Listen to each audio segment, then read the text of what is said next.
பட்டு பாரம்பரியத்துடன் தங்கத்தின் ஐஸ்வர்யம் ராஜ்மஹால் தங்க நகை மாளிகை. தொடர்ந்து தன்னுடைய முதற்கட்ட கருத்தை முன்வைக்க திரு மகேந்திரன் அவர்களை பேச அன்போடு அழைக்கிறேன்.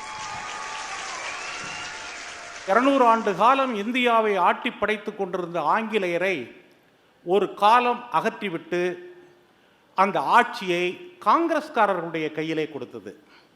அதே போல காங்கிரஸ்காரர்களிடமிருந்த ஆட்சியை அகற்றிவிட்டு 1967ஆம் ஆண்டிலே திராவிட முன்னேற்ற கழகத்திற்கு காலம் அந்த ஆட்சியை கொடுத்தது.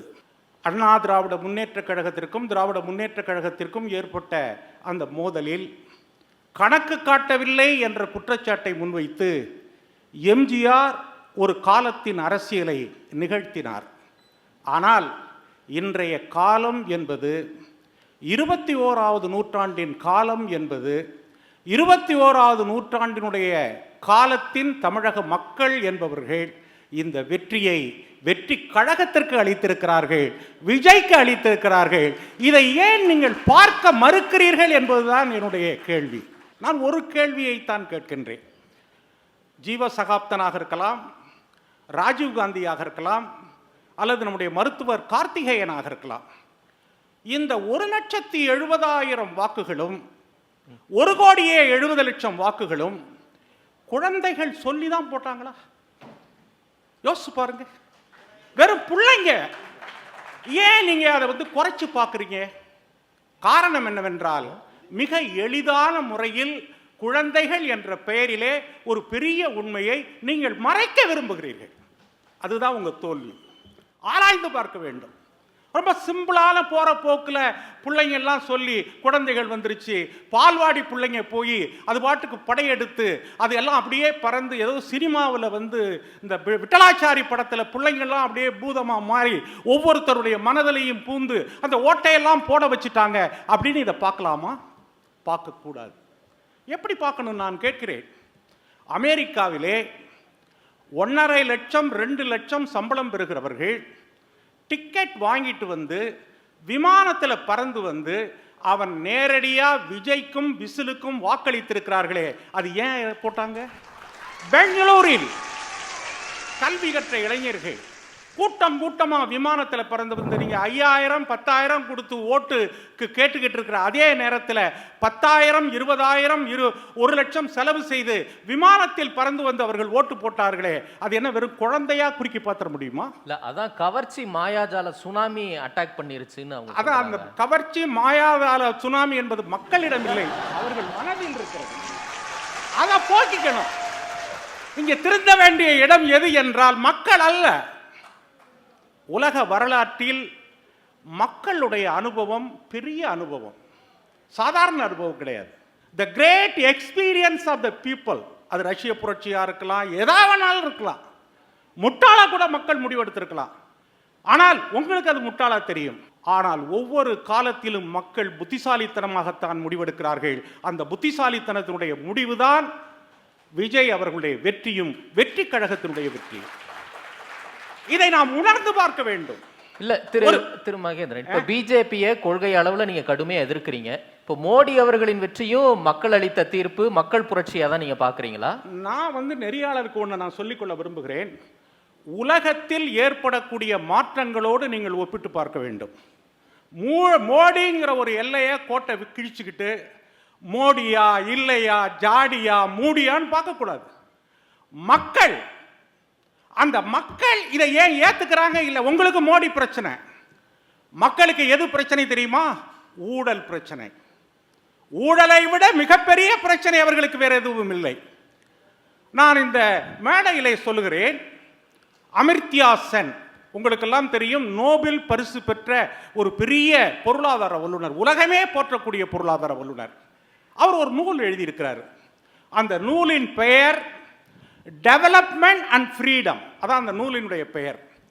அந்த நூலில் அவர் என்ன சொல்றாருனாக்க, 3வது உலக நாடுகள், காலனிகளாக இருந்த நாடுகள், 3வது உலக நாடுகளின் ஆகப்பெரிய பிரச்சனை என்பது ஊழல் தான். ஊழலை தவிர வேற ஒன்றும் கிடையாது. நம்முடைய இலங்கையில் இருக்கக்கூடிய அந்த தேசிய மக்கள் சக்தி அனுரா தலைமையில் இருந்தது கூட 2 கோஷம் தான் வச்சாங்க. குடும்ப அரசியலை ஒழிப்போம், ஊழலை ஒழிப்போம் என்பதுதான். அந்த ரெண்டு கோஷம்தான் அவங்க. ஏன்னா ராஜபக்சே குடும்பத்தினுடைய ஆதிக்கம், அவன் அண்ணன் தம்பி புள்ள பொண்டாட்டி எல்லாரும் அதிகாரம். துடிப்பான இளைஞர்களுக்கு சீட்டு கிடையாது. நான் சொல்றேன்னு ராஜீவ்காந்தி கோச்சிக்க மாட்டார்னு நினைக்கிறேன். இவருக்கு மந்திரி பதவி கிடைக்கலன்றத வருத்தப்பட்டாரு. அவருக்கு ஒரு எம்எல்ஏ சீட்டு கூட கிடைக்கலங்கிற வருத்தம் எனக்கு இருக்கு. ஏன்னா நான் நேசிக்கக்கூடிய, நான் உண்மையிலே இந்த மேடைக்காக சொல்லல, நான் தாவேக்காவில் இருந்தாலும் கூட தமிழகத்தினுடைய இளைஞர்கள், புத்திசாலி இளைஞர்கள், ஒவ்வொரு கட்சியிலும் தலைமை ஏற்க வேண்டும் என்ற கொள்கை படைத்தவன் இருந்ததா? ஏன் இல்லை? அதுக்கான காரணம் என்ன? எனவே அரசியல் என்பது ரொம்பவும் ஒரு சிக்கலும் குழப்பமுமான ஒரு சூழலில் இந்த ஊழலை ஒழிப்பது. நான் மனசாட்சியோட கேட்கிறேன். எனக்கு வயசு 73 ஆகிறது. தமிழ்நாட்டினுடைய அரசியலை பார்க்கின்றேன். ஒரு சாதாரணமாக டீ கடை வச்சிருந்த ஆளு, சாதாரணமாக ஒரு சின்ன அலுவலகத்தில் வேலை செஞ்ச ஆளு, இன்னைக்கு 50,000 கோடி 1,00,000 கோடிக்கு சொத்து சேர்த்திருக்கிறாங்களே, அது இல்லைன்னு மறைக்க போறீங்களா? முழு பூசணிக்காயை சோற்றில் மறைக்க முடியுமா? நான் சொல்லுகிறேன், விஜய்க்கு கிடைத்திருக்கிற வெற்றி என்பது அந்த ஊழலை எதிர்த்து கிடைத்த வெற்றி என்பதை முதலில் நாம் உணர்ந்து கொள்ள வேண்டும். 100 நாள்ல என்ன சாதனைன்னு கேட்குறீங்க? 100 நாளில் நம்முடைய அலுவலகங்கள் மற்ற இடங்கள்ல ரூபா வாங்குறதுக்கு பயப்படுறானே, அதை விட சாதனை வேற என்னையா வேண்டியிருக்கு?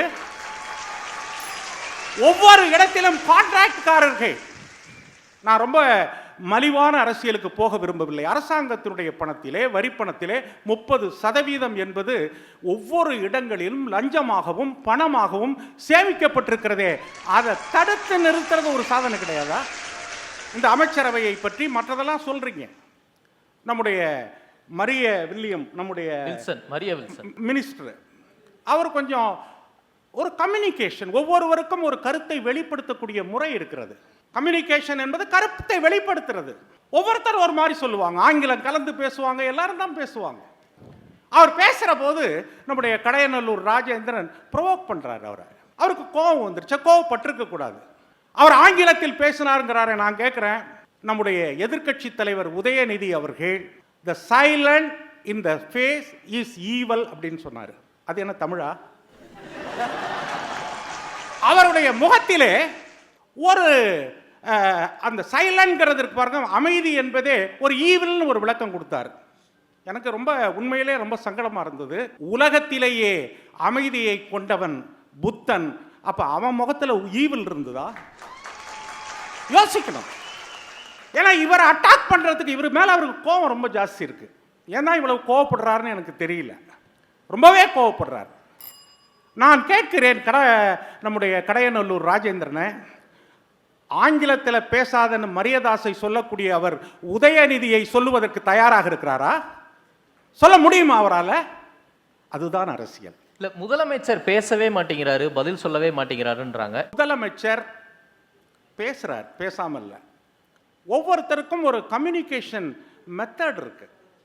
நீங்க பார்த்தீங்கன்னா காமராஜர் பேசல பேசல பேசல, அவர் வாயே திறக்க மாட்டேங்கிறாரு, நல்ல தமிழ்ல பேச மாட்டேங்கிறாரு அப்படின்னு சொன்னாங்க. அதனால காமராஜருடைய புகழ் இல்லாமல் போயிருச்சா? அவர் சொல்றார், அவருடைய அறிக்கை மற்றவர்கள் சொல்லுகிறார்கள், நீங்க எல்லாம் பேசி பேசியே இந்த நாட்டை குட்டிச்சவராக்கிட்டீங்க. சொல் அல்ல, செயல்தான். அமைதி என்பதுதான் ஆழமானது. அமைதி என்பதுதான் ஒரு புதிய கவனிப்பு. அமைதி என்பதுதான் ஒரு பெரிய விஷயத்தை எடுத்துட்டு போறதுக்கான ஒரு தன்மை. ஆனால் நான் இன்னமும் கேட்டுக்கிறேன், திராவிட முன்னேற்ற கழக நண்பர்கள் மற்றவங்களுக்கு கொள்கிறேன், இந்த மரியதாஸ் விஷயத்தை இவ்வளவு பில்டப் பண்ணாதீங்க. ரொம்பவே பில்டப் பண்ணுறீங்க. ஏதோ அவருக்கு தெரிஞ்சது ஒரு விஷயம். ஒன்றும் தமிழில் அவர் ஒன்றும் பண்டிதர் கிடையாது. அரசியலை குறுக்கு வழியில் நகர்த்தக்கூடாது. இன்னைக்கு இருக்கக்கூடிய கேள்வி ஒரே கேள்விதான் என்னை பொறுத்தவரையில். மதுவை ஒழிக்க வேண்டும், ஊழலை ஒழிக்க வேண்டும். ஊழல் மேல் மட்டத்திலே ஒழிக்கப்பட்டிருக்கிறது, கீழ்மட்டம் வரைக்கும் ஒழிக்கப்பட வேண்டும். இதை ஒரு பொது அஜெண்டாவாக ஏற்று தமிழ்நாட்டில் நாம் விவாதிக்க வேண்டும். அதை விட்டுட்டு நீங்க பாட்டுக்கு ஒவ்வொரு விஷயத்தையும் எடுத்து எடுத்து நம்ம பல் டாக்டர் இங்கே பேசுகிற போது எனக்கு ரொம்ப சில விஷயங்கள் ரொம்ப ஒரு அநேகமாக ஒரு திரைப்பட வசனங்கள் அது இது எழுத போனால் மிகச்சிறந்த ஒரு டைரக்டராகவும் மிகச்சிறந்த ஒரு புனைவாளராகவும் மாறுவார். ஒரு ஒரு பெரிய விஷயத்தை எதை பார்க்கறது? நீங்களே ஒரு உடலில் ஆப்ரேஷன் பண்ணுறீங்கனாக்கா அதனுடைய மையம் என்ன? நிறைய சைடில் இருக்கும். சைடை எடுத்தா பேசிக்கிட்டு இருக்கிறது. ஊழலை ஒழிப்பதற்கான அடிப்படை ஆதாரங்கள் அனைத்தையும் கொண்ட பட்ஜெட், அதை எதிர்க்கட்சி பார்க்க தவறுகிறது என்பதை மட்டும் சொல்லி முடித்துக் கொள்கிறேன். நன்றி, வணக்கம். நன்றி திரு மகேந்திரன் அவர்களுக்கு. பட்டு பாரம்பரியத்துடன் தங்கத்தின் ஐஸ்வர்யம் ராஜ்மஹால் தங்க நகை மாளிகை.